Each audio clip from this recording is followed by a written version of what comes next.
Hey guys, it's Timothy Roy here, Tim with the Y, and with another little Tuesday with Tim kind of moment. And let me ask you this: do you consider yourself a smart person? Like, do you consider yourself a smart person? I would think that most people would say yes. And the next question that I would have for you is, what is the difference between being smart and being wise? And what happens? Like, how do we differentiate those two things? Like, there's kind of like knowledge and wisdom. And how do we differentiate those two things, and more importantly, how do we bridge that gap? And so today I wanted to talk to you about the number one thing that the number one problem that I think smart people have. I deal with a lot of like smart people with high intelligence. They know a lot of things. They're often well trained. They're professionals and excel in their field. But the one thing about the problem that continually identifies with this type of person is in fact that they're smart. So when it comes to relationship stuff, one of the things that smart people always try to do is they try to figure things out. Just got to figure this out. I got to figure this out. I'm a smart person. I got to figure this out. But the thing is when it comes to matters of the heart and actually being able to identify how to release the things and let go of the things that are keeping you stuck and continue to reinvent or reattract the same thing over and over again, it's not a thinking thing. It's not a smart thing. It's not a thing about figuring it out, because if you could have indeed figured it out, you would have done so already. That's the thing about being smart. In the work world, smart people get rewarded for figuring things out and coming up with a solution. That's often a very linear process, and that's where that kind of intelligence really shines. But when it comes to matters of the heart, just being smart doesn't cut it. There's this thing about developing wisdom in relationship, in the realms of relationship, and how do you develop that wisdom? Well, at risk of sounding a little woo-woo, it's actually, you need to use that smartness, that intellect, the ability to discern and choose, and you need to put it at the point of leverage. Okay, so that where can I apply the point of leverage to actually move the needle? Because I would suggest one of the big differences from going from smart to wise, or from knowledge to actually wisdom, is the ability to move the needle. Okay, being able to actually have results from here to there. So if you're struggling in relationship in one way or another, and you've been trying to figure it out, maybe, just maybe, you're looking at the wrong point of leverage. The right point of leverage that you may consider doing is learning how to explore what's going on in your body, because smart people are living up here all the time, and yet all the memories and stuff that you've had encapsulated in your whole entire system, I almost said body, but it's more than that, from your past, is not accessible strictly by being smart. So if you really want to be smart, it's the whole idea of like, think about, where do I apply the point of leverage? And this is about learning how to release things and let go of things that you feel without following them. So if you checked out my principles, if you haven't checked out my principles, go check. I have a playlist here on my YouTube channel about, there's 33 videos about going through a whole whack of these principles. And one of them is that feelings are meant to be felt, not be followed. Okay. But often what we do is we have a feeling and we give it meaning and significance, and we think it means something.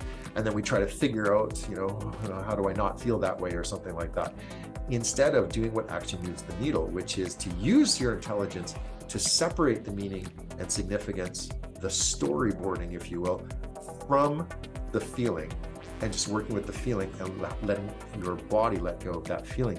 Because it could be argued that the reason why you're feeling that is because there's basically an energetic signature. Your cells have been trained to have this feeling associated with this story, and you basically become addicted to the chemistry of what those cells want, right? Because if you think of something, of one thing, your biochemistry is going to provide a certain type of hormones, neuropeptides, and all these things cascading through your body. So your chemistry looks one way, but like if you think about a different thing, your chemistry will actually alter and produce different things, right? That's why, anger feels one way, or, love feels another, for that matter, right? You're the same being, but your chemistry that cascades through your body is different based on what you're focusing on, what you're thinking of. So when smart people want to develop into wise people, the whole idea is like to look at, what am I focusing on? What's the meaning of significance that I'm giving those things, and how's that different from what I'm feeling in my body?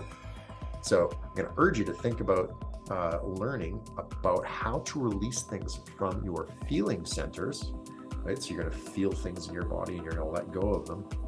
And those are things that I help people with, but there's lots of different ways to do that. Go check out the release technique, for instance. That is like really, really great stuff.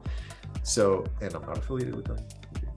This is not a pitch for the release technique, but I would really encourage you to go check it out if you haven't, if you want to move the needle in your life in any capacity. Because what we feel will generate a field, and what we feel generates that field then returns or attracts things back to us, right? And it'll also repel certain things. So if you have a really rotten relationship about that feeling, you're going to actually broadcast that, transmit it out into the universe, and to what I call the inner broadcasting network. And the signals that are going to be receiving are going to attract certain things and certain experiences that are in alignment with that feeling.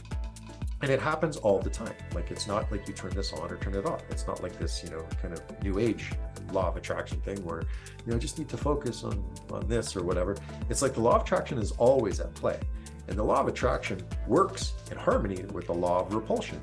So you actually repel what is in alignment with that energy too. So if you have a physical feeling happening in your body that you don't like, and your chemistry is all messed up, or actually it's working perfectly, but it feels messed up because you don't seem to be moving towards what it is that you say that you want, and you're not attracting the things that you want, that's because the law of repulsion has to repel that thing, because it's not in alignment with this thing. So where does this all lead? It leads to, if you can use your intelligence to release what it is, that you think that feeling means, and just let go of that feeling, and don't try to get rid of it. You just basically love it to death. I'm kind of nutshelling this. If you want more information about this, please reach out, and I'm happy to, we'll figure something out.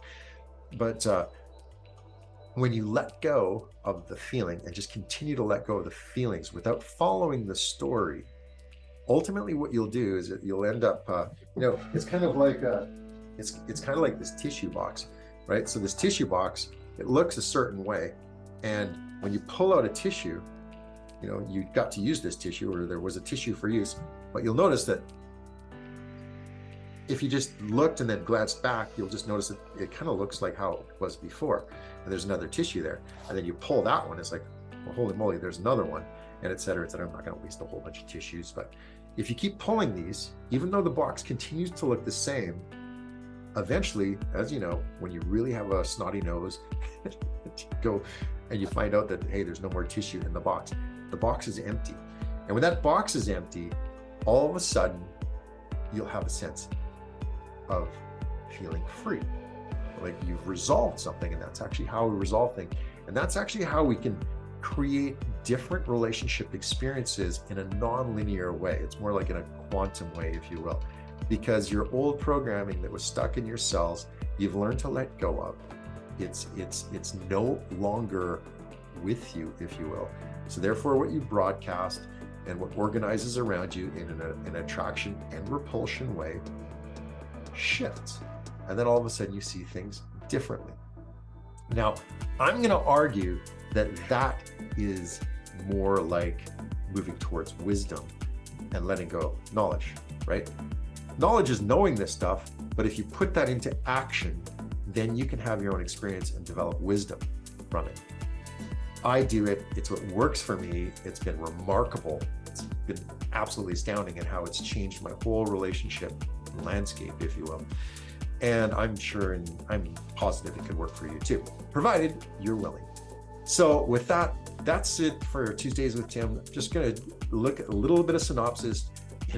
This whole idea of maybe, just maybe, being smart has been the obstacle that has inhibited you from being able to experience what it is that you say that you want, because you've been trying to figure it out instead of basically letting go of the feeling it out. You don't have to take my word for it. You don't have to do anything. You can always just turn this video off. But if you found this helpful, I invite you to like the video, subscribe to this channel. I'm going to put these little more tidbits out here and there, and hopefully they help you out here. That's it. That's all I got for you today. Is Timothy Roy. Thank you for spending your time with me. And once again, like, subscribe, share with your friends, whatever. Do whatever you need to do, whatever you feel good about. And with that, have a great Tuesday.